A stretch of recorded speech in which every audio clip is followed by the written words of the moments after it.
Test 1, 2.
Sorry, Philip. There's the sound. We made the sound happen. It recorded with sound. It's fine. Thank you, Philip. You have to hit all the buttons. Welcome to Liquid Lunch, Texas Live Midday Craft Beer Show. I'm Josh. That's Kennedy. Hi. And I think we're doing this. Are we doing this? What? I think we're doing this, right? Right? What? Like we're on. We're doing it. We're here. Why are you questioning? I don't know. Okay. I'm just making sure that we're on. We're I on. think we're good. Yeah, we're good. Okay. Well, anyway, welcome to the show. It's Monday. This is where we drink beer and talk about it. We're in Texas, and we're lucky to have a couple of guests today. Are you ready to introduce our guests, or do I need to stall No. longer? All right. All the way from the Alamo City, ladies and gentlemen, Mike and Jacob from Dos Sireno Brewing Company in the heart of beautiful San Antonio. Fellas, how y'all doing? Doing great. Good. There you go. So on your screen left, that is Mike. On your screen right, that is Jacob. But they're opposite in real life. Don't let that throw you. Mike's a good looking one. Yeah, obviously. Yeah. Anybody question? Yes, we are live. We are live. Yes, absolutely. All right. So, how are things going? What's up today with you guys? Things are going good. We're glad to be on the show. Appreciate the invite and ready to talk some beer. Tell a little bit about our story, I guess. Yeah, let's get right into that while Kennedy jumps over there and adjusts the camera and then closes the doors. And gets the beer. And gets the beer, most importantly. So tell us about your brewery. How long have you guys been open? And how have you survived in the last year and a half or so? And all of that, and go. Well, we opened the doors officially on December 27th, 2019. Okay. So barely got into 2019. We established the brewery in 2018, but it took us over a year to get into our building, get everything set up, all that good stuff. So, and of course, last year, as you know, and everybody knows, it was not the best year to be opening a business of any kind, much less a brewery or in brew pub where you're expecting customers to be able to come in and see you. But we managed to make it through. We had, we're shut down for 8 weeks with to-go only, and made it through that time. And since we had a restaurant side of the business, we were allowed to open back up once the restaurants were going, and that, I think that definitely helped us make it through some of those tougher times.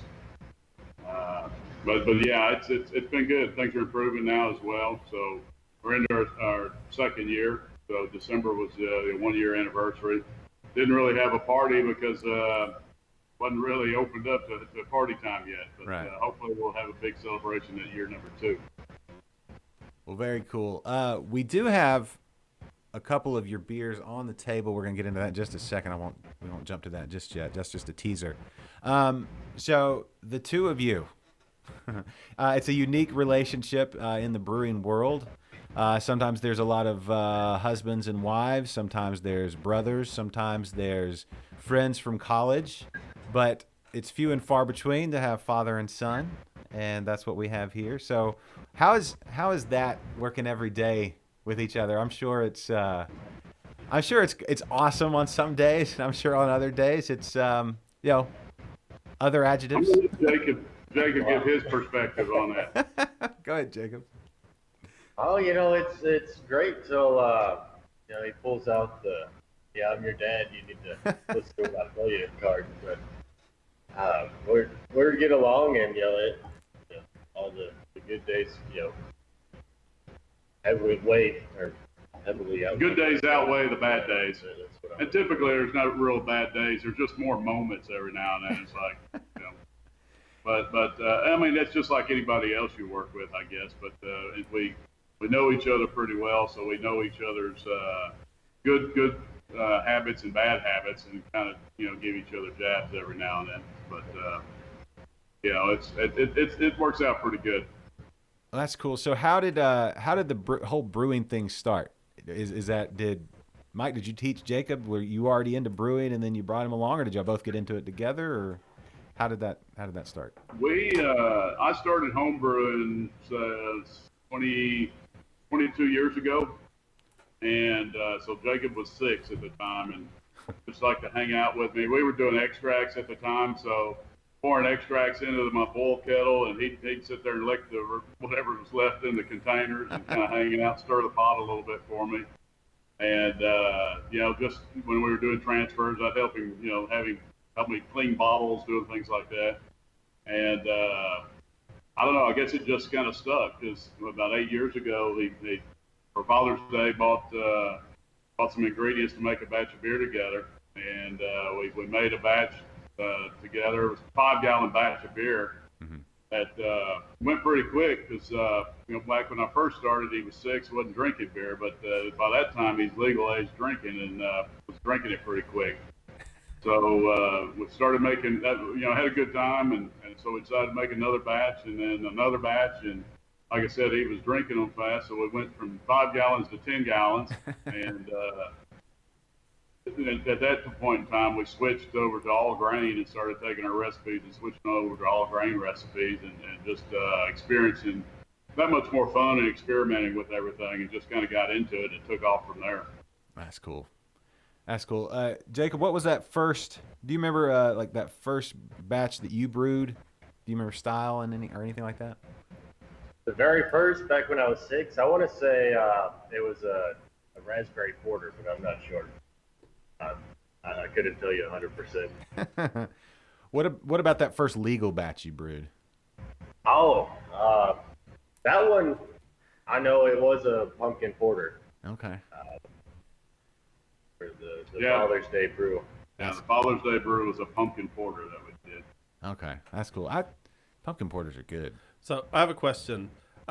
Before, Jacob, you were of legal drinking age and you guys were brewing, did you get to drink the wort? Like right before it went in the fermenter? Did your dad pour you a big old glass of that?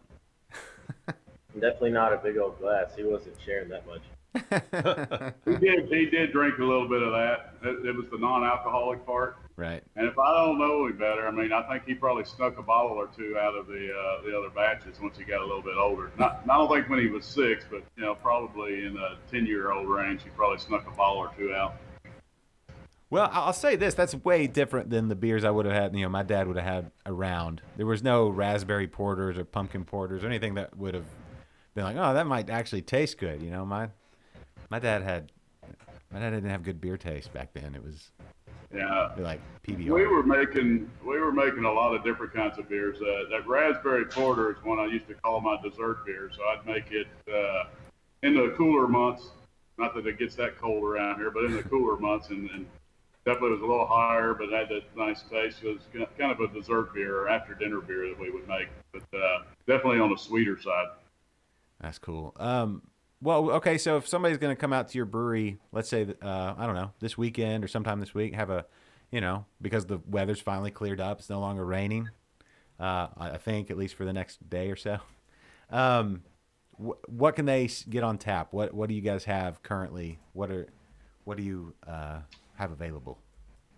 Well, we've got 20 taps on the wall, and currently 17 of them are full, and then the other ones aren't full just because we hadn't had a chance to move some kegs over to put them on there. So we've got a good selection of German-style beers. So we got our Wise Guys Hef, which is probably one of our number one sellers.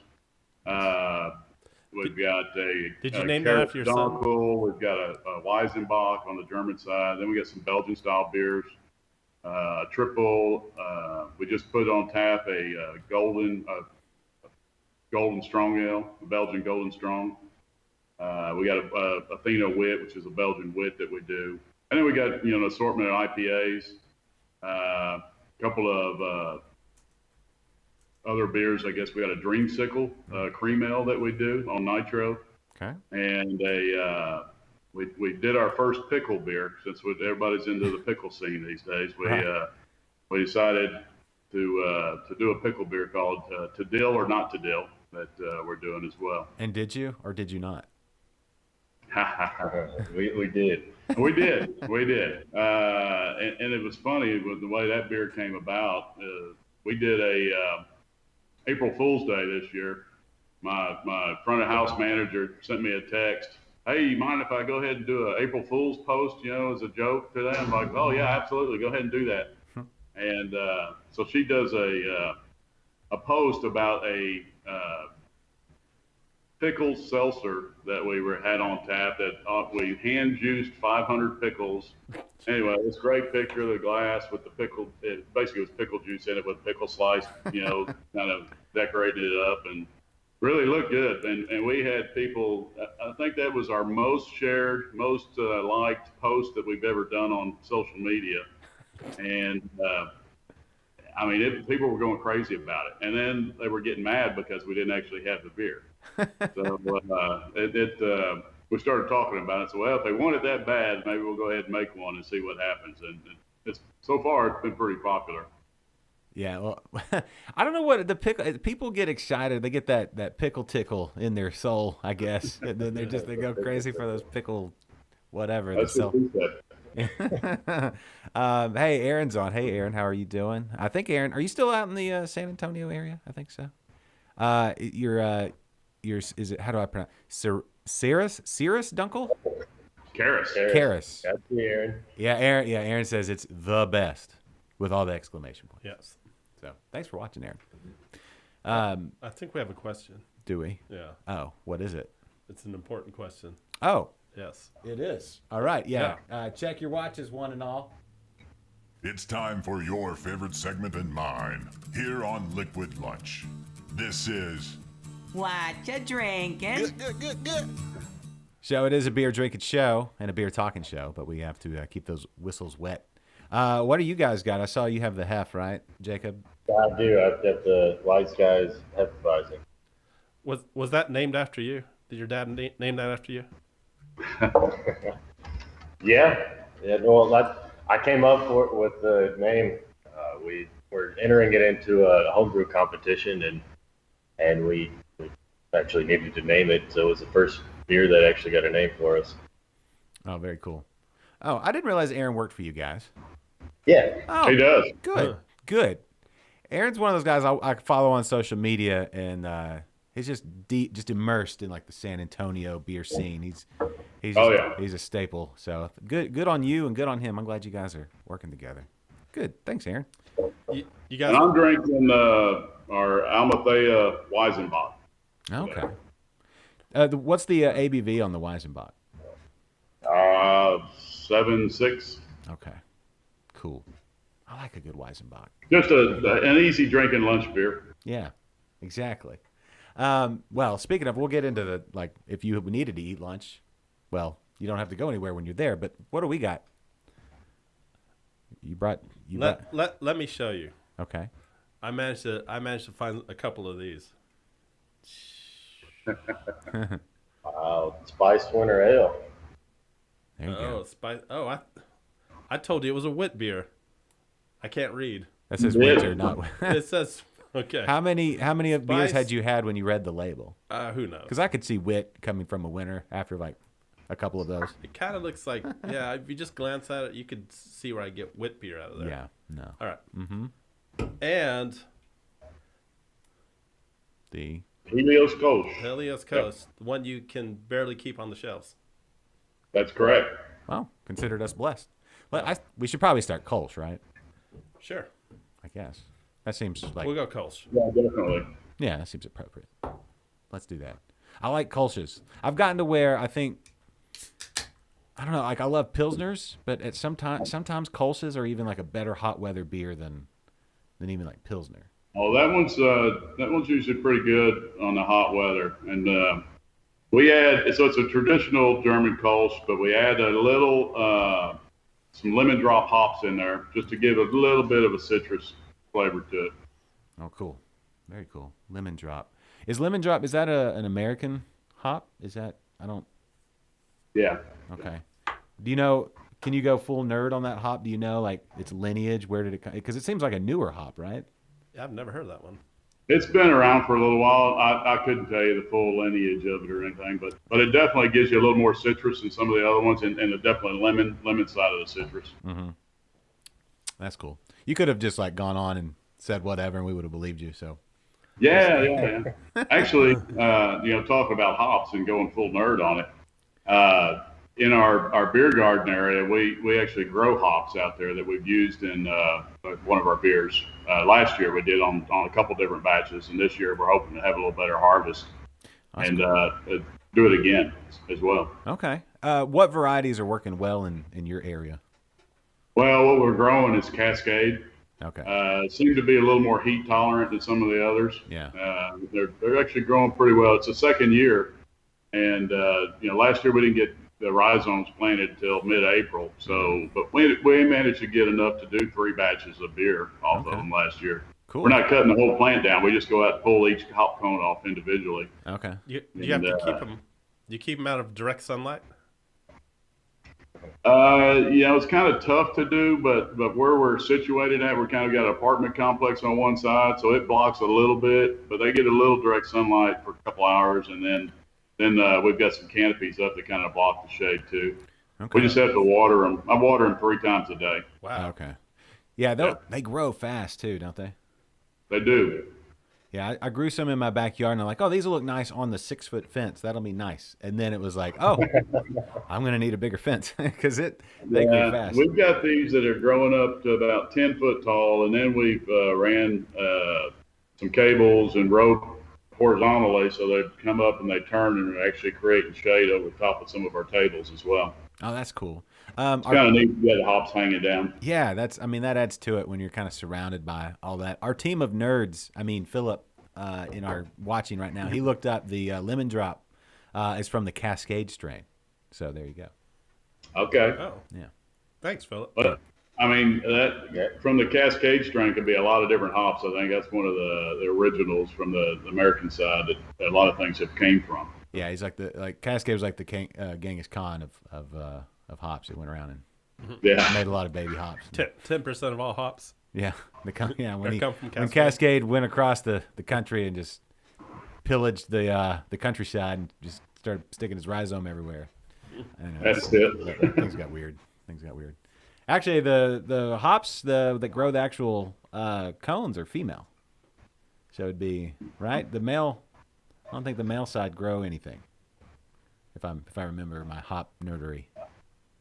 That's I couldn't tell you that 100%. I know I've got a whole one variety of hops out there, but if you look at the leaves on different plants, some of them have 3 and prongs, and some of them have 5. So that's probably the difference between the male and female. But it looks to me like they're all producing cones. Okay, all right.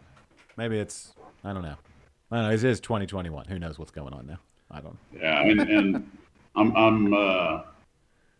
it's my first time growing hops too, so I'm just now getting into that part of it. I hadn't done all the research on that part of it. Yeah. Well, maybe if they're wearing a skirt, you can go look under, see what's going on. Is that a skirt? Is that a skirt or a kilt? I don't know. It's hard to tell these days, though. Yes, exactly. Okay, Nerds United, Jeffrey and Philip both said that the female produced the cones. There you go.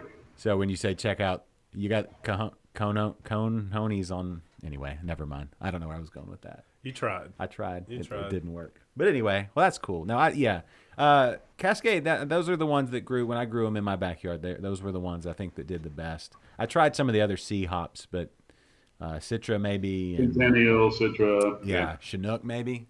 Some of them they did okay, but yeah, you like you said, you're watering 3 times a day. I didn't have the patience or the I don't know, attention to detail for that, and they burn out pretty quick. So. Yeah, it was tough to start with. We were out there watering them by hand and having to swing by here at lunchtime watering, and then in the afternoons. But we ended up putting a drip irrigation system in. That kind of automated things helps out a lot. There you go. That's smart. I should have done that. It's like having a puppy. It's like my in-laws just got a new puppy. That's why I'm thinking about puppies. A lot of work there, Kennedy, when you get a puppy. I'm not getting a puppy. I don't blame you. I'm just saying, if you get a puppy, it's a lot of work. It's adorable. Yep. It's a miniature Australian Shepherd. Have you all ever seen a miniature Australian Shepherd? They're adorable, but a lot of work. Anyway. I didn't know there was a miniature Australians. The Australian Shepherds are fairly small anyway, right? Yeah, and then they just put them in the dryer or something, shrunk them. I don't know what they did. They did something. So so what beer did you say that you used your own hops in? Was that? It was a Persephone Pale Ale, we call that one. Okay. It's a Pale Ale.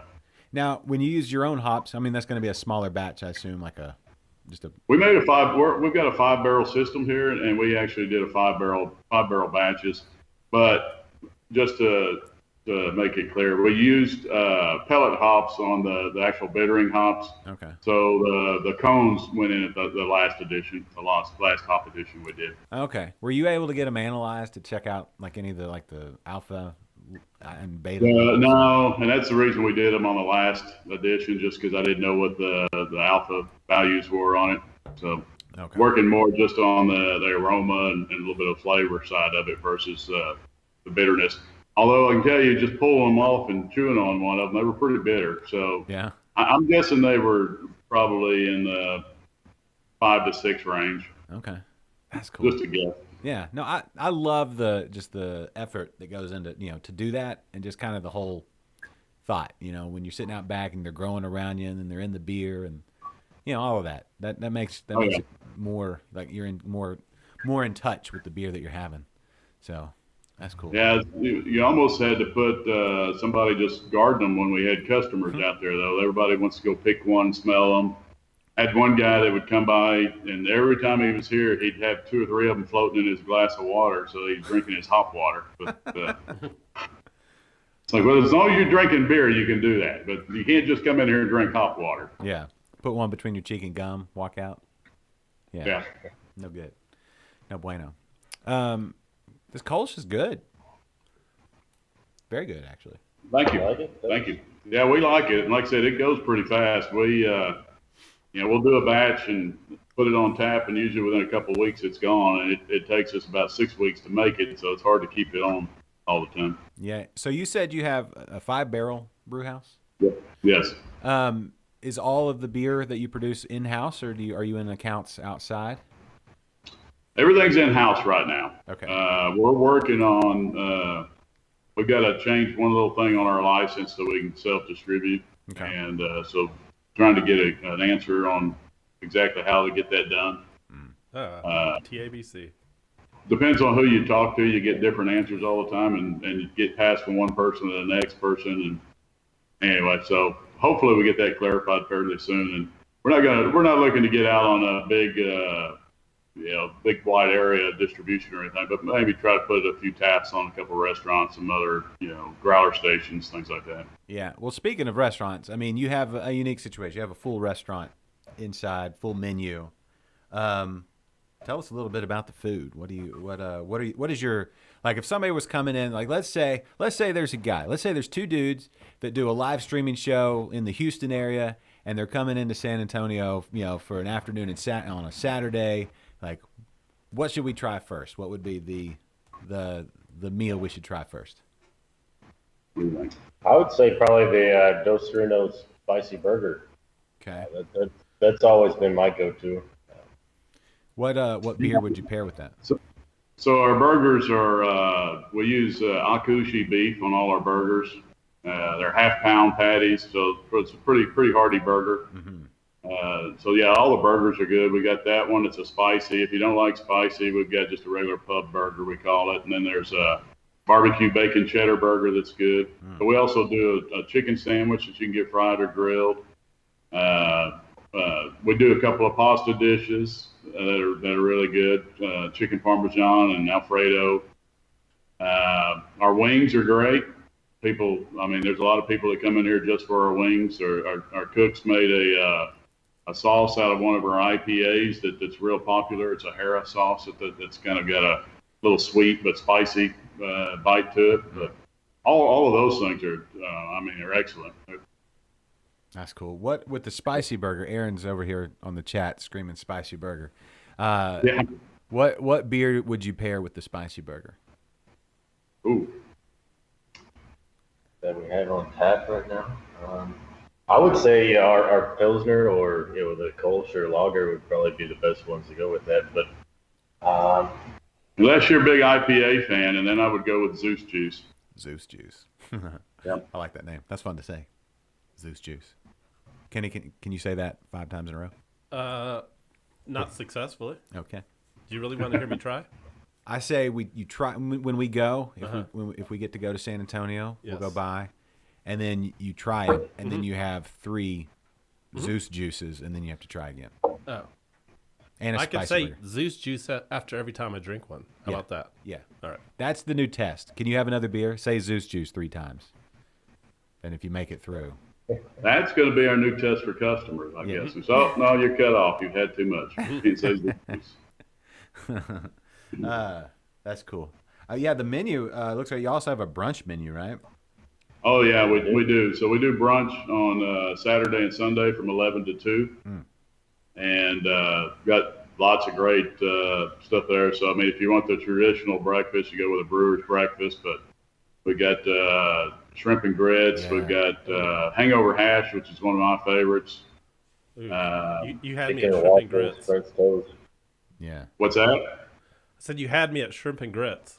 Oh yeah, Probably yeah. like one of my favorite meals ever.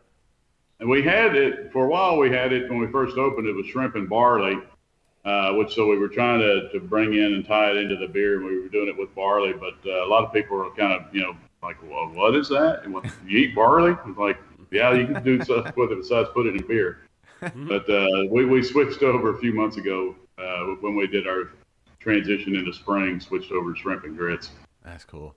Yeah, I don't know what it is about brunch. Like, it's some of the same food. It's like it's just breakfast and lunch, and they kind of match. But when you call it brunch, it's like, oh, it's going to be even better because you got to sleep in late, I think, and it's guaranteed alcohol.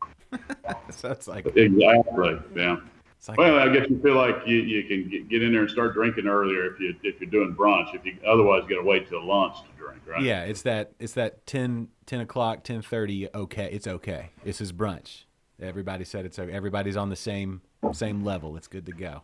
No. And lunch beers are perfectly fine.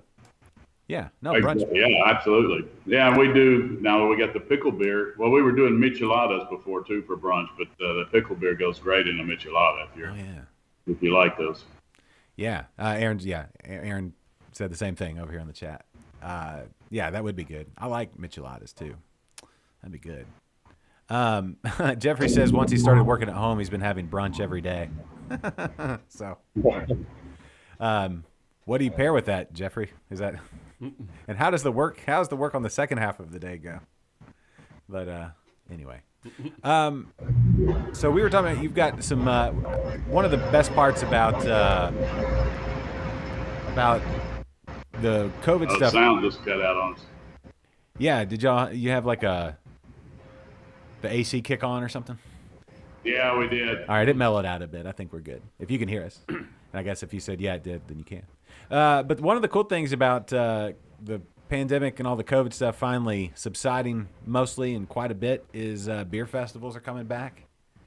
And you guys are going to be at a couple of beer festivals coming up? Oh, we are. We are. Yeah, so the first one coming up is the Helotes Beer Run that has been going on for quite a while.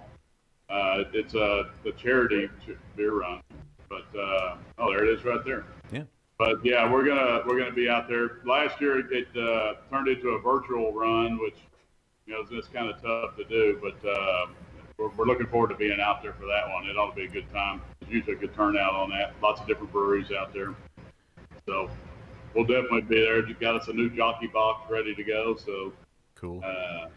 We'll have a few different beers out there. Hadn't decided which one. So, okay, so I know we've got some runners that watch the show that are here in the Houston area, and I know around Helotes is how far is that from? No. What'd I say? I'm not going to let you do that. What'd I say? You're not allowed to say Helotes. How do you pronounce it? Okay. I'll give you a quick, a simple Spanish lesson. He's still bitter that No. on the whole Blanco thing. The H is always silent. In any Is it? anything Spanish, yes, the H is silent. Okay, in Spanish, but how do they pronounce it in the town? They pronounce it elotes. Do they? Mike, Jacob? No, I'm in San Antonio. I always hear Helotes, but I could be wrong. I don't think it's Elotes. No, yeah, it's Helotes. That's Hold what on. I think. Do they really pronounce it with the H? Although that is the home to the Cornyball Festival too, so I don't know. Maybe it is the Elote. Well, there's a Robert O'Keen live album that he recorded out there, and he says Helotes. And if anybody knows how to pronounce words, it's Robert O'Keen. I am not a local, so maybe that's how they pronounce it. Oh, he got all uppity. Incorrectly, but See, we had this cool. big back and That's forth cool. about Blanco, and he was all like, "It's supposed to be Blanco," because he lived in Mexico for a while, and his parents were in Spain, so he's all proper with his pronunciations. I was like, "No, it's Blanco. That's how they say it there." And It's Blanco. It's Bexar County, not Bexar. yeah, well, that one always throws me.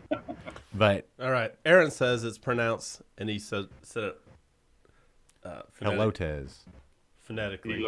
Elotes. Helotes. Helotes. Yeah. Yeah. There you go. All so right. the H. I don't know about that one. But anyway, we're looking forward to being out there for that festival. However- It's always a good time. I mean, it is a run, but I think there's more serious beer drinkers out there than there are beer runners. Yeah. And the big race is just to see who can get a beer first. But yeah, it's a good time. And then of course the in October we got the San Antonio Beer Festival is going to be back this year. So Oh, nice.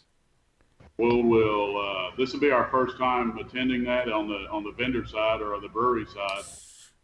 We've been there lots of times on the other receiving end where we're getting out there to sample everything. So we're looking forward to being out there to serve some beers on that. Cool. And where is that? Is that downtown? Somewhere near downtown? Yeah, it's downtown, and they moved it from the parks that they used to be on. And and I was just looking at that yesterday, but the name escapes you right now. But it's just north of the Pearl where they're going to do it this year. Okay. Well, they've got a cool video that Kennedy's playing right now. So if they can, that's their website. that's what I'm saying. If they've got a video like that, I'm sure they've got information on there how to get there. Wait, you may be able to. Is that on the video? Or is that you scrolling down? That's me scrolling on the browser. Okay. See if the location's doesn't on really there. work too well. Hold on. Oh. All right, hold on. Does it say it in there? I don't know.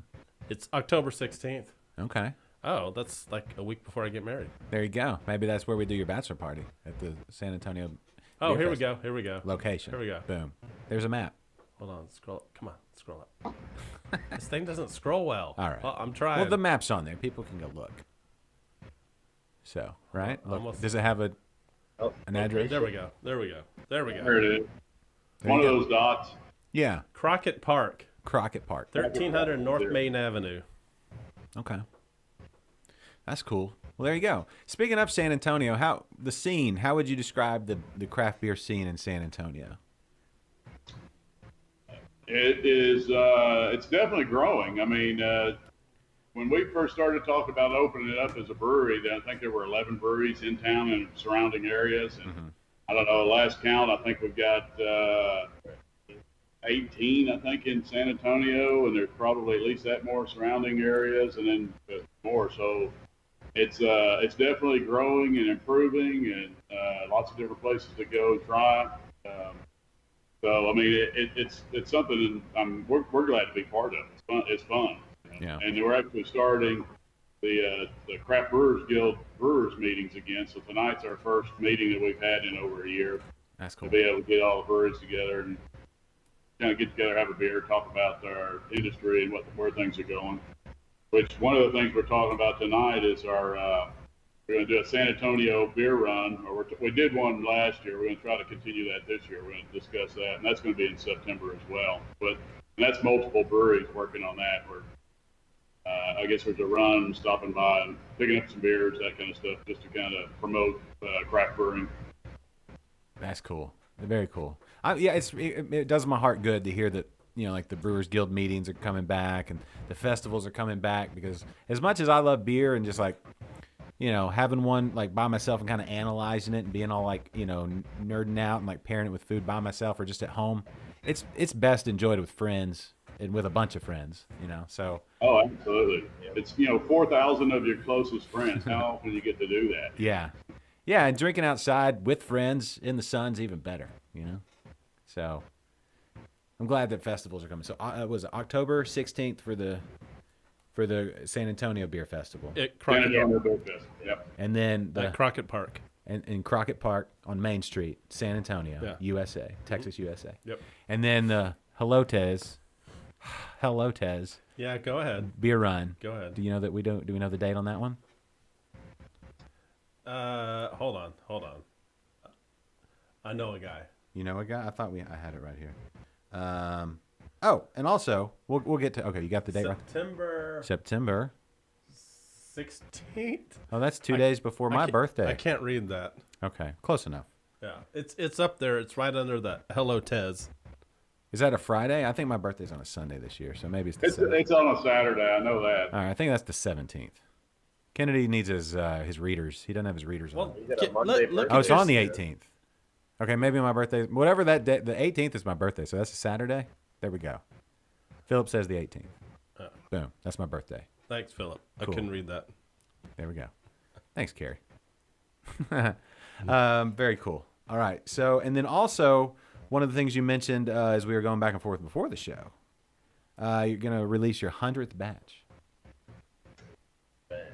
We are. I'll let Jacob tell you about that. Okay. Jacob? Yeah, well, it should be out in the next couple of weeks. we got some glasses in just for that.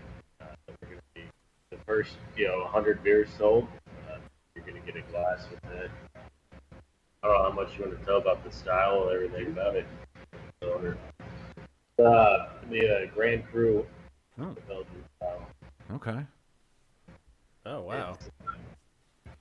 So on a Grand Cru, what? Okay, so I'm trying to think. It's a Belgian style, right? So Yeah, it's kind of like a Belgian dark strong, yeah, similar. I mean, it's a little maybe higher. deep well. Okay. Is there any fruit involved at all, or no? We don't put any fruit in that. We do use Belgian candy Okay. that goes into it. This beer's got 50 pounds of candy in it. Oh wow. Jeez. So I know how expensive that Belgian candy is too. Yeah, I it's brewed not with it cheap. before. It's not cheap. So, No. but it's going to be a good beer. We figured for a 100th batch that we wanted to do something special and make it sure it was worthy of the 100th batch beer. yeah, So we thought we'd step it up a little bit. It's the first time we've made that recipe or made that beer. So that's cool. it's tasting pretty good in the fermenter right now. Yeah. It's just about done fermenting, so we're looking to transfer it over to Bright and get it carved up and ready to serve. That's cool. Yeah, that style. That seems like the kind of style you want for a momentous 100th batch kind of celebration. That's what we were thinking on it. yeah. It's, we'll check the final gravity, but it's coming in, just under 11% on the gravity for it right now. Okay. For the ABV. Aaron's saying cherry flavors. Yeah. Aaron has tried it. Yeah, Aaron's been out back there getting samples. We have to keep running him out of the brewery all the time. He also mentioned that the glasses you guys are giving away for the first 100 are the okay, now somebody can pronounce this. Is it TQ? Teku glasses. TQ? Yeah, the nice stemmed. Really, I love those glasses. Those are those are like special glasses too.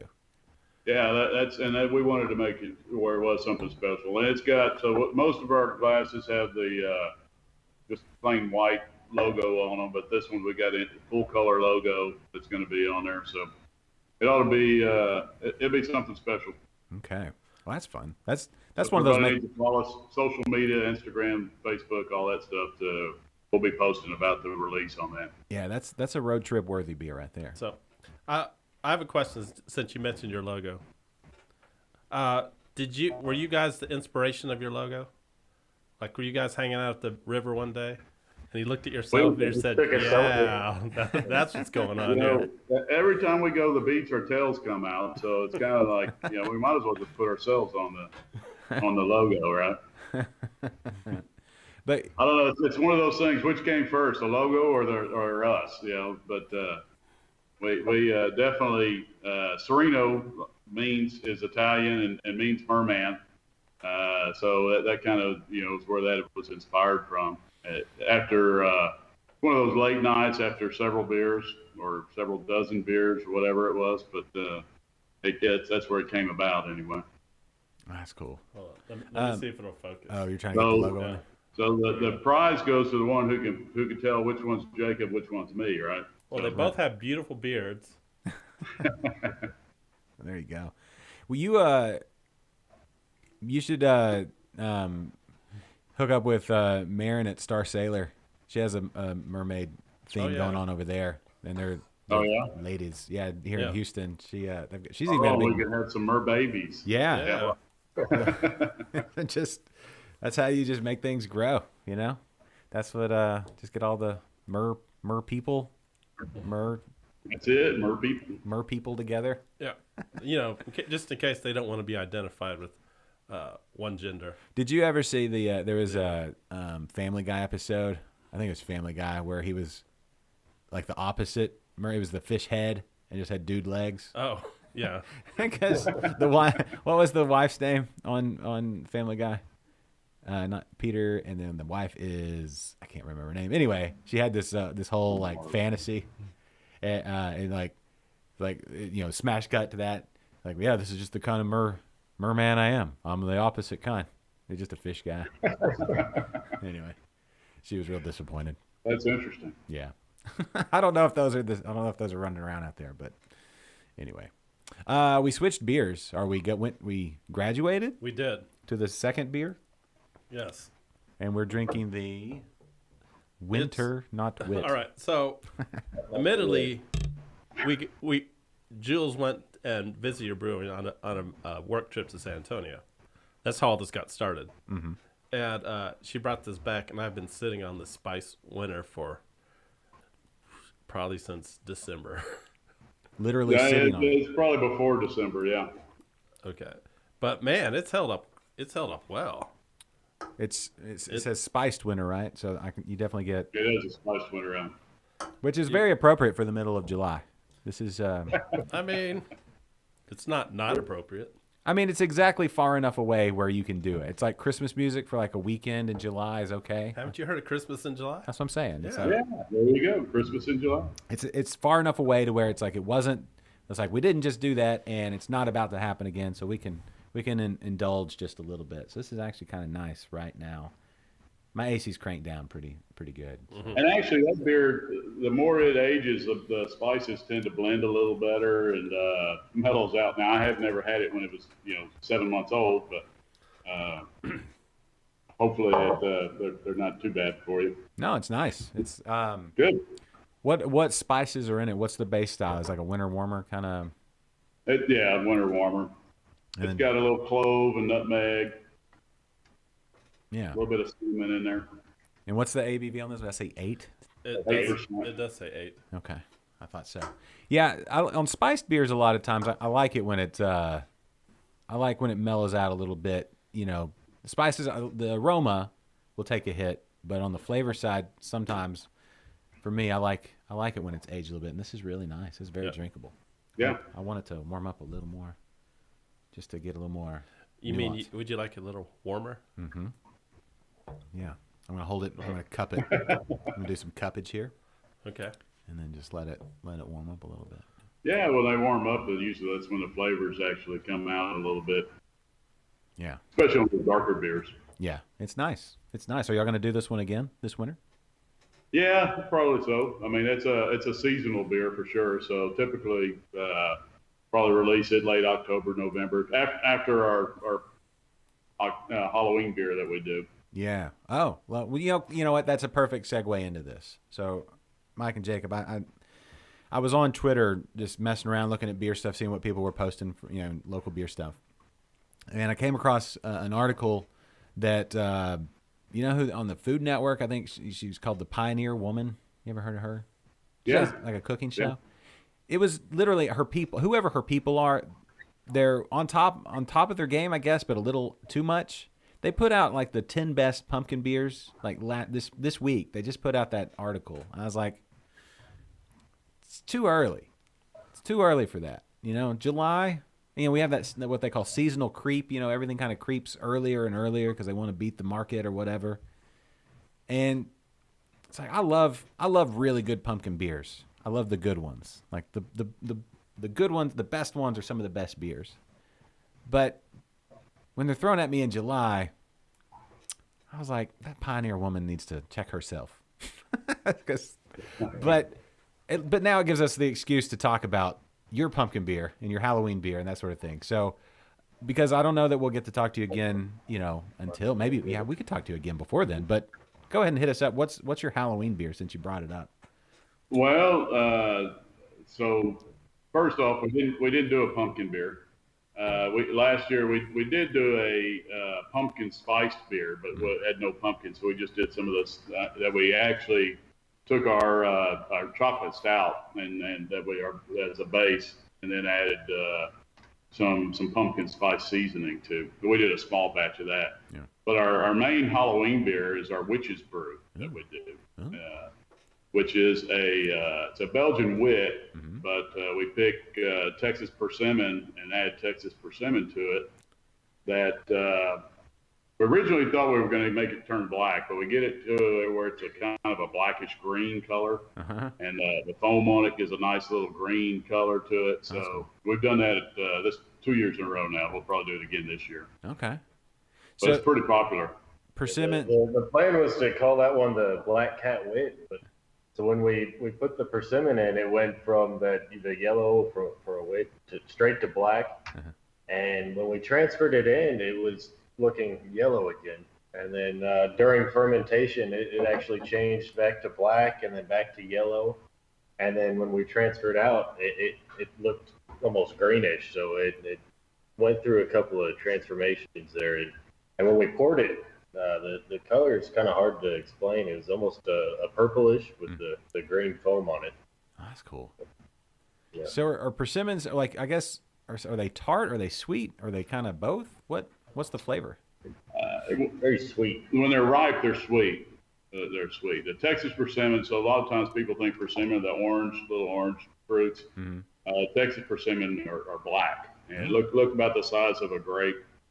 And so we take those, harvest them, and go through the process and basically just get the pulp and take the skins and the seeds out of it and use the pulp into the beer. Okay. But yeah, it's pretty interesting. Yeah, that'd be a fun brew day to be around. Well, if you want to come help with process some of those persimmon, that's the fun part. That's every one of those little grape-sized things has got about 8 seeds in it and the skin on it. So we process about, 40 pounds to get about 10 pounds of pulp out of it. But How long does that take? a few hours. A few hours. A few hours with a few people doing it, and you end up with looks like you got squid ink all over you by the time you get done with it. That'd be fun. If we can make it, when are y'all gonna brew that? I'd show up for that. We usually brew that first part of October. Okay. Yeah. It all depends on when we can get out and actually go harvest all the persimmons. Where do you get them from? That's the fun there. Where do you get the persimmons from? We've got a ranch that's about 2.5 hours west of here that's covered with persimmon trees. Okay. So we just go out there, ride around, and pick persimmon. Oh, that's an adventurous beer. Yeah, it is. It is. That's fun. That sounds fun. All you need is like some iron newt, and then you're like, that's like the perfect Halloween beer. It's got the whole deal. Anyway, maybe you can dry eye of newt it. I don't know how that goes. Randle it through eye of newt. Do people still randle things? Do people still what? Randle beers through like hops and different things like that? Yeah. Okay. I don't see it as much. It was like real hot for a while. And then Yeah, you don't hear about it as much, but I think some people do that on their hop or their dry hop schedule instead of dropping through. They're running stuff through that way. okay. Yeah. Maybe we could randle it through some eye of newt. I don't know what the flavor profile of eye of newt is, but Who's taking eyes off all the newts? I don't know. 'Cause that's kind of mean. I mean, do you use newts for anything else? Yeah, you could probably barbecue. Barbecue a newt? Yeah. It's like a salamander. Yeah, like smoked newt. Yeah. They're good eating. You just got to have a lot of them. Yeah. Bacon wrapped newt. Sounds delicious. Well, if you Open put fire. it in bacon, what is Yeah. it? Yes, like maybe rotisserie style over a open flame. You got to do it high because of the bacon fat, but Oh. Smoky, All right. Okay. bacony. I'm down. Yeah. I'm not gonna be the one that pulls the eyes off though. That's just mean. Okay. Philip says too far. He must have a pet newt or something. Oh, I don't know. sorry, Philip. Sorry, Philip. Yeah, it's insensitive of us. Mm-hmm. Cool. All right. Well, okay. So, anything else we need to tell the masses about Dos Sirenos? What do you think? We got our Oktoberfest coming up. We brewed our Marzen and Fest beer back in March. And Okay. Oh. lagering, it's hard not to touch them yet. Just let them sit back there. And every time I walk in the cooler, it's like, I could just pour a glass of this. But Are you sure there's any left? no. It sounds like Aaron is, kind of goes and helps himself. Yeah, we got a special lock on those to keep him out of that. But The cool thing about I feel like Oktoberfest, Marzen styles, that it's kind of evolved a little bit to where it was always the sign that it was like the fall, early fall was supposed to be when that came out, but it's really like so good with so many good so many foods like burgers and like fajitas and so many like roasted meat, anything like that. You kind of want it all the time. So I like that it comes out earlier. Yeah, well, I mean, we like them all the time, but we don't release it till September. So we brew them in March, but we don't release it till September. I've had people ask us, why don't you have it on all the time? But to me, it's if we did it all the time, it's not as special. So Yeah. I mean, it's since it's just a one-time deal and that's all you got. Once it's gone, it won't be till next year. It just makes it that much more special. Yeah. Well, we're close. We're close to that season, right? So.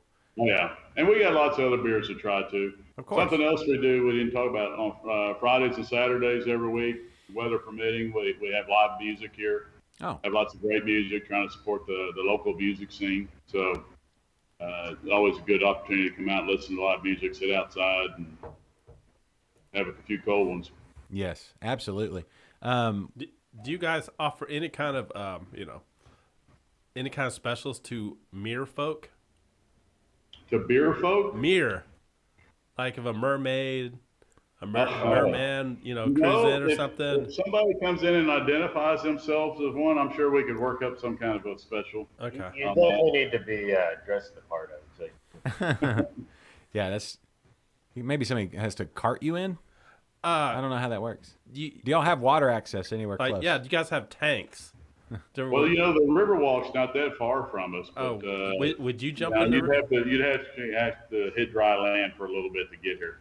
We don't have any tanks. It's funny to talk about it. During the design, the architect we were working with tried to convince me into putting in a big aquarium and putting some fish, obviously, but then see if we could find some kind of merman or mermaids to put in there too to go along with that. But it's like, unless you can find me some live ones to swim around, I'm not doing that. I guess why you need to speak with Maren. She has them out every once in a while. There's some people here in Houston that do the whole mermaid thing. Oh. Yeah, if we had a big tank, our space is a little small to be able to do that. We talked about doing that, actually putting some behind the bar with a merman swimming around type of thing, but yeah. Probably mostly mermaids because nobody wants to see a merman. Let's be real. Agreed. And just to clarify, it's going to be fish from the waist down, right? The human torso, not the other way around. Yeah, not the opposite. Yeah. All right. That's cool. That's funny. All right. So yeah. All right. Aaron says both the Meritzen and the Fest beer are great. So y'all are doing both, like a Fest. We do have a Marzen and a Fest beer. Yes. Okay. That's strong. Yeah. Aaron says you can just show the movie Splash just on repeat. Let's put that on there. Yeah. That would work. Yeah. Yeah, I think they're going to do a live action The Little Mermaid at some point, so maybe that's a... No. No? You don't want to show the Little Mermaid there. The music's fantastic. No? Not for adults. When's the last There time might be maybe there's an adult version of that somewhere out there. You can do maybe we better not go there either. Maybe do a sing-along. You know? That'd be fun. Maybe. I don't know. Anyway. All right. Well, guys, we don't want to take up too much of your time today. Your hours. When are you open? What days? What hours are you open? Currently, we're open Wednesday through Friday, 2 o'clock to 10 o'clock. Saturday, 11 to 10, and Sunday, 11 to 8. There you go. So make it a point, get down to San Antonio if you're not already there. If you're there, just go on over to Dos Sirenos. But if you are not in San Antonio, something will take you to San Antonio. I typically go to San Antonio at least 2 or 3 times a year, it seems. So there's always something that takes you to San Antonio. If you're in Texas, you end up in San Antonio. Yeah. Oh, let me ask you one. I don't want it mean to be controversial, but I'm sure we do have some people in Austin watching. Oh, no. I know where you're going. Yeah. Where you're going. Breakfast tacos. San Antonio, hands down. And I've lived in Austin too. I lived in Austin for 20 years, so I've had to experience both, and I think San Antonio's hands down is the winner on that. Okay. And I'm sure that'll cause some controversy, but it won't. It will. It won't. It will with Austin people. I mean, if he would have said Austin, it's for them. Yeah. Everybody else knows. Come on, everyone from California is moving into Austin. How good can the breakfast tacos be now? Yep. I don't know. I've had some good ones in Austin, but I've had great ones here in San Antonio. Yeah. Aaron says not even competition. I agree. Okay. All right. Well, I mean, you heard it here. So you said it with conviction, Mike. I'll give you that. I did that. I mean, no hesitation on that. We should probably have a big debate at some point. I don't know what the points would be on either side other than just try this and then like figure it out. But What's the debate? I don't know. I just want some breakfast tacos. Austin's got their barbecue. San Antonio's got the Just an tacos. excuse to eat more breakfast tacos, right? Right. We'll You bring can the beer. right. We'll get the tacos. Yeah, the thing is, like, if I were on a stranded island and somebody came up and had some Austin breakfast tacos, I'd be like, okay, I'll eat those. But if I had the choice between the two, that's when we get down to it. I'm going to eat more breakfast tacos. That was my New Year's resolution, and so far I'm holding to that. It's the more breakfast tacos. So, anyway, there you go. I'm glad we got to the bottom of that. Yeah. As you can hear, air conditioned. Yes. Cool. I guess that's feeding through everybody, yeah. Yeah. AC kicked in. They have an air-conditioned brewery. Yeah, no, it just takes a second and then Skype figures it out. It's like, oh, that feels good, and then the microphone is fine. Yeah. But you're going to be comfortable. You're going to have delicious beer. You're going to have fantastic food and fantastic company with Mike and Jacob there.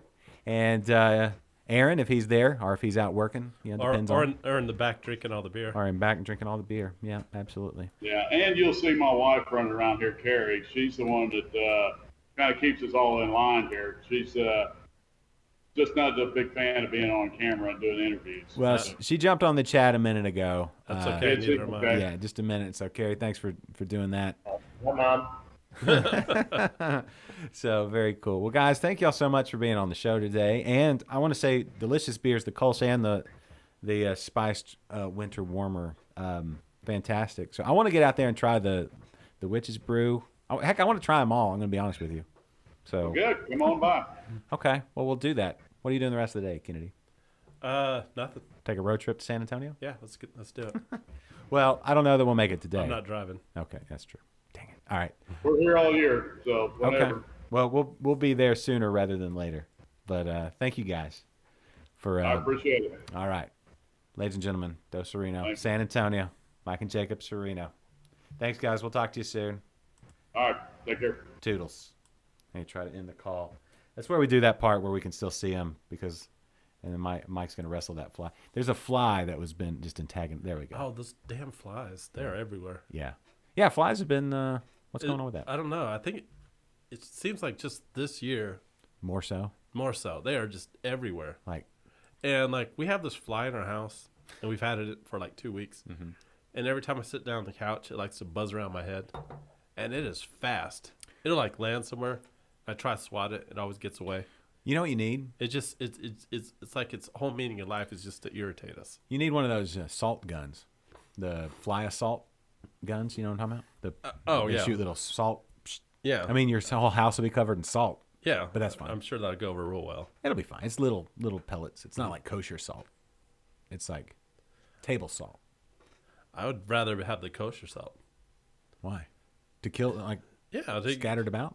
No, so you have more room. More room? Well, a higher caliber weapon. That's like using buckshot as opposed to birdshot. Yeah. But flies are more bird-like. Jeffrey says he pays his kids $1 per fly they kill, which is probably about right. They're hard to kill. I don't have kids. But I will say that if you just wait patiently, that fly will probably die. It hasn't died in 2 weeks. Well, its lifespan is no more than 2 weeks, right? What's the lifespan of a housefly? Now we need to figure that one out. It might be a bunch of flies. It might be like generation. It might be a generational warfare that you're going on. They've just they moved in and decided that this is their territory. That your house is now theirs. You know. I don't like them. Well, lifespan. Lifespan. Hold on. Of a housefly. Of a housefly. You know, you should ask. 28 days. You should ask Jeff Goldblum. Jeff Goldblum's awesome. Yeah, I want to have him on. He the knows show. a lot about flies. Yeah, he's great. Yeah. And what was the mathematical that he was the guy? Chaos theory. Yeah. Life No, I'm Finds a talking way. about the fly. I know, but I'm also talking about Jurassic Park. When he turned into a fly. I know. 28 days. If you can just wait, and you said 2 weeks? Yeah. 2 more weeks, that's the most you got. Probably that last week is It's pretty just, like, old and decrepit. Everything's fine. I mean, as soon as I sit down on the couch, it just like buzzes around my head, Yeah. lands on me, You got 2 more weeks at the best. lands on me, Maybe 5 if he's like a really landing on elderly. me, depositing eggs Yeah. like they Maybe, do. unless it's a dude.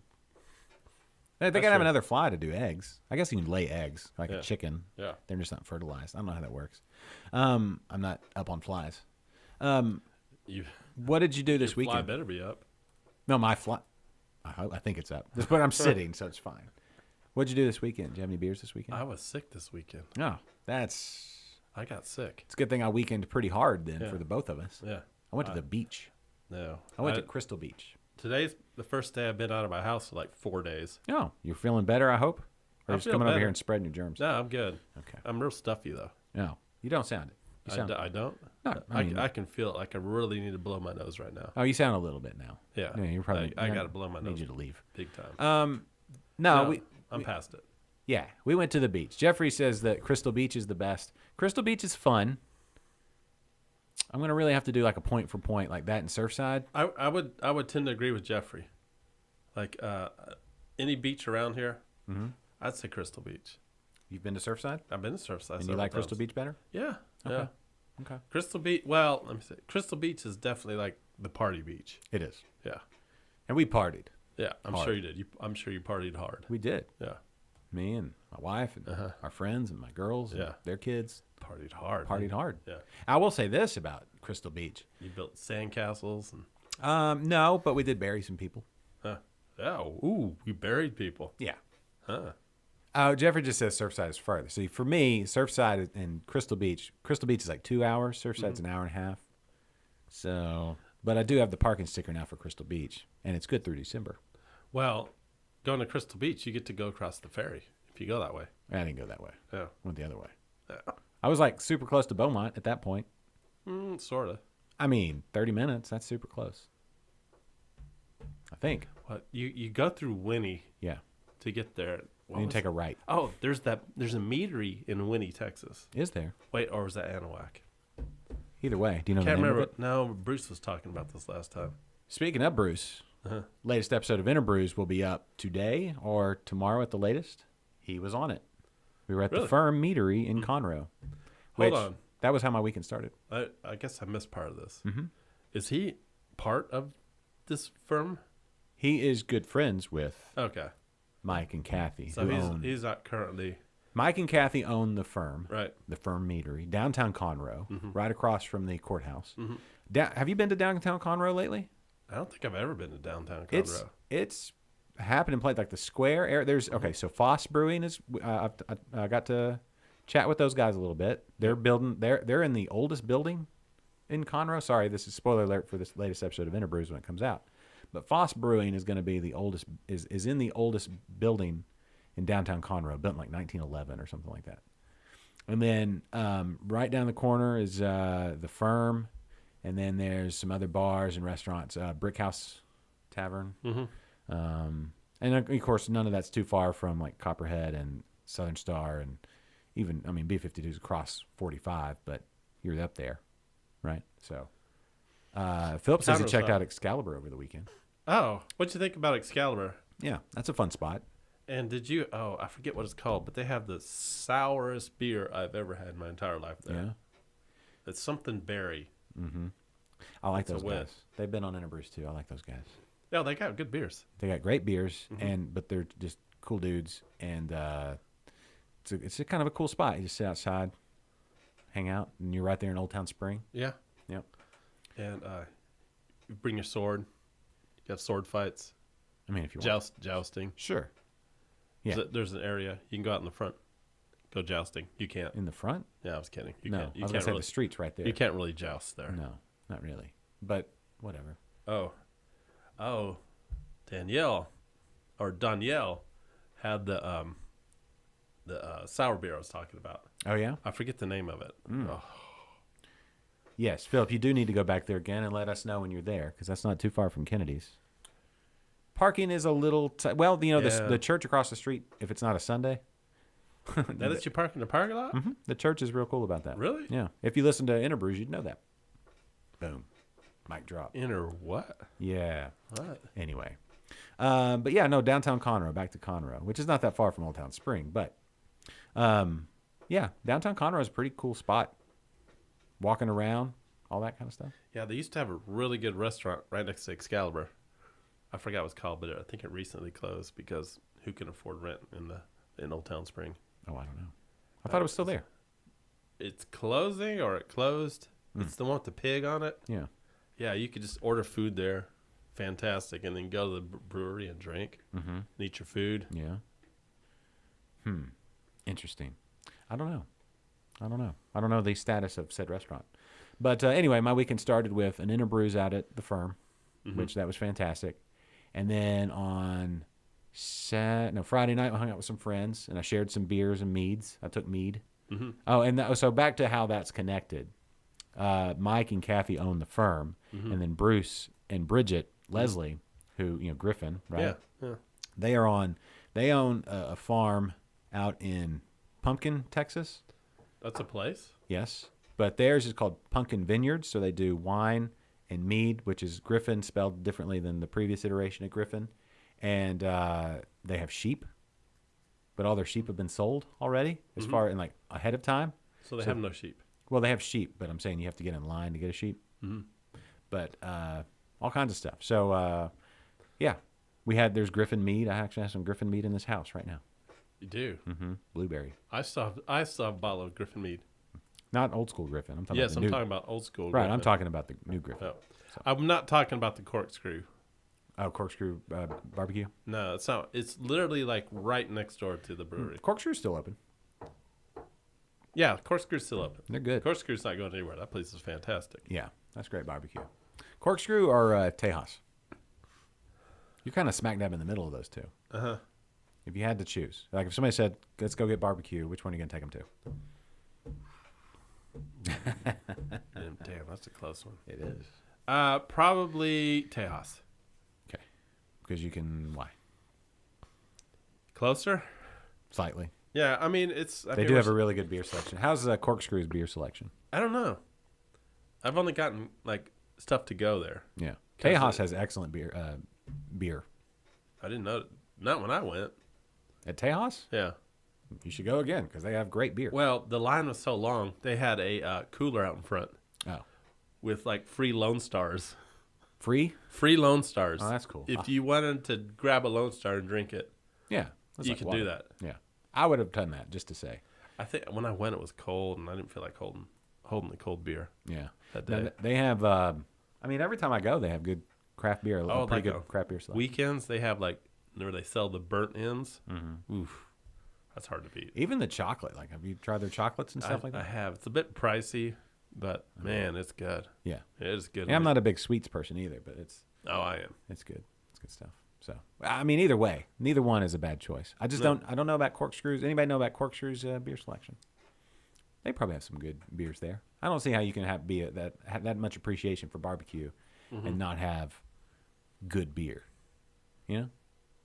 You know what I'm saying? There's a new place in Houston called Piper's Barbecue. That place is fantastic. Where's that located? It's on Shepherd, right across from the HEB on Shepherd. Okay. And man, I'm getting real snotty here. You are getting snotty. Yeah, they're catering our wedding, Oh. and they probably give Tejas and Corkscrew like a good run for their money. Okay. They're that good, and they have like a good bunch of local beers on tap. Yeah. They even have like New Magnolia, Cool. which is like just a couple blocks away. That's Yeah. on tap. That's cool. If you want to try something, I have a good taco truck nearby. Just let me know before you go. Oh, Dollar taco. wait, what? Yeah. Fantastic. Like 10 minutes from here. Oh, We're reading the I chats. think I think Philip's giving Jeffrey shit. When are you gonna come to a meeting, Jeffrey? Are we talking Rogue Talk? Yeah, Y'all should do your own Rogue show. maybe, The Rogue Show. maybe. Yeah. We did during the pandemic. I know. Go for it. You should do it. Why stop? Anyway. All right. Anything else we need to talk about? I Uh, feel like there was something. there's a big homebrew competition at City Acre this Saturday. City Acres at the is it the Dixie Cup? No, it's not the Dixie Cup. The Dixie Cup's coming up. I think it's the one where everybody had to use the same yeast. Like the what do you call it? The Hold on. daisy chain. Any second, not daisy chain. Any second here, Jeffrey's going to pitch in. Because I'm pretty sure he entered a beer in this competition. Let's see. Let's look at the Dixie Cup. The Foam Rangers do that. Foam Rangers. That's in October. Hold on. Oh, August 5th is when the opening registration. If this I'm is just current. going to leave this comment on the screen for the rest of the show. What? That I you're don't- right? This is you're right. About what? I'm not exactly sure. No. It wasn't about the pronunciation of a Texas city. You're over. Hello Tez, Yeah. that is not a city. What is it, a principality? Elotes means corn in Spanish. Okay. Elotes. Elotes is a town, though. Yeah, but it also means corn in Spanish. Okay. So you don't pronounce that with an H. It's not, you're pronouncing a town name. That's what you got to get away. That's what your mistake. That's why you're over. Mm-hmm. You know? Don't make me call the Chamber of Commerce. No. I look. I realize in Texas we don't always. There's a lot of Spanish names in our cities that we don't pronounce, and that's another. Do you think there are words that we have here in Texas that when you go to, say, Mexico or even, I don't know, somewhere like further away that has even less Texas influence, that they mispronounce the way we pronounce it? Yes. Right. Like when you go to Dallas, even, and you look at Houston Street, you know how they pronounce that? Not Houston. No, it's Houston. Houston. Right. And that's why nobody likes Dallas. But, that's what I'm saying. All right, there we go. The Spanglish. Let's see. The W East, Y East, 1728 Scottish Ale. Everybody had to use that one. Okay. But they could do any style? Yeah. Interesting. Did you brew a Scottish Ale? Is that what everybody brewed? I hope not. I want somebody to try something different. Anybody can do. I mean, it's not anybody can do a Scottish ale, but you know what I'm saying? Like, do something different. I want to see what that yeast can do. Let's see, Dixie Cup. If this is up to date, August 5th is when registration opens. That's not up to date. The competition is tomorrow. Is Saturday. The Dixie Cup is? Oh, I don't know what the Dixie Cup. I'm talking about the Dixie Cup. Oh. The Rogue Brewers, as much as we love them, and I know you remember, they're not the only homebrew club. No, this is going on at City Acre. I know, but I'm talking about the Dixie Cup. Dixie Cup is the oldest. I don't know if it's the oldest. It's the most prestigious homebrew competition in Texas, bar none. Okay. Sorry, it's just the way it is. I'll probably win this year. The Dixie Cup. What are you're going to enter? Yeah. All right, let's see. It's nation's oldest home brewing competition. I don't think there's a category. Like, I think it's a qualifying event for the Masters Championship of Amateur Brewing. Yep. Yeah, it doesn't say. Oh, this year's theme is Hazed and Confused. The special category is Hazy IPA. Oh, that's what they're doing this year? If their website is up to date, then yes. Made a Paloma beer thing? What is a Paloma beer thing? I don't know. What's Paloma? Is that a style of beer, Jeffrey? Paloma? What is Paloma? Let's look it up. There's no sense in not knowing. We have the internet. Paloma. But I'm sure he's going to respond A before you can look grapefruit it up. and tequila tipple. Not the margarita. It's Mexico's most beloved cocktail, according to bonappetit.com/recipe/Paloma. So it's grapefruit and tequila. So it's like a margarita with grapefruit. But it's the most beloved. Jeffrey says he's brewing a hazy IPA right now. You're going to need to brew another one if you're going to do for the Dixie Cup. Oh, That's not going to be a hard one, though. Like, if you're going to have to enter the beer early, right. it's like a ranch water with grapefruit. So is ranch water now just the term for hard seltzer? I don't know. I think we're giving a little Texas twist to it. Everybody's calling it ranch water now. Everybody calls it ranch water. Yeah, it's still seltzer. Correct me if I'm wrong, Jeffrey. Nah, whatever. Anyway, all right. Have anything else we need to talk about? I don't think so. No? Okay. Well, I had a good weekend. Had a lot of That's tiki weed on the beach. Mhm. I'll say this about Crystal Beach, more so than Surfside. This is where Crystal Beach gets the nod. The went to the gas station just right up the road from where we went onto the beach. You can drive onto both beaches, typical Texas beach, right? But the gas station, although the bathrooms, you have to go to the bathroom out in the porta potty out in the parking lot because they don't want a bunch of sandy people messing up their plumbing, which makes sense. There are no Buc-ee's. No, it is not a Buc-ee's. It's about the size of this room. Yeah. Was a whole gas station? There's a Buc-ee's going to Surfside. Yes. Yeah. One of the very first Buc-ee's ever. Yeah, exactly. But anyway, they had tiki wheat. Galveston Island Brewing tiki wheat. Oh, nice. Because Crystal Beach is like what, 30 minutes up the beach, or so From what? from Galveston. Well, it's you just gotta once you cross the go across the ferry. The ferry, yeah. Do you have to pay for the ferry? No, ferry's free. We should have done that. It was 20 extra minutes. Yeah. We should have done that. Yeah, ferries. If you've never been on that ferry, it's worth the trip. We should have totally done that. Sometimes though, it's not worth the wait. Like I've seen that sometimes the lines can get like 2 hours long Really? to get on that ferry. Oh. Yeah, so then Oh, it's it's not all worth the wait. Yeah. But if I'm assuming you Google mapped it before you went. Yeah. Yeah, it would have been worth the wait. Yeah. We should have done it. Oh, Yeah. well, missed opportunity. We did eat at a really good restaurant Yes. down there. Also had a bunch of craft beer on tap. Just right, what was it called? I don't remember. It was good, though. You get water view up, everything's on stilts down there, right? Mm-hmm. So, Yeah, they've lost everything on the island a few times. yeah. Oh, yeah, all the houses by the beach they're all brand new. Yeah, until the next one comes by. Right. How often does that happen? Anyway. All right. Well, we'll wrap it there because, we'll leave them wanting more, right? Mm-hmm. Okay. Cool. Great show today, Kennedy. Great show today, Josh. Thanks for lining up that interview with Mike and Jacob. Well, Sirenos. Julie talked to him like months ago, and I just got around to it. But you did the legwork on that one, and then we got it. And a couple likable dudes, right? Yeah, they're cool. That was great. Yeah, father-son duo. That was Yeah, always cool. makes me want to go to San Antonio right now.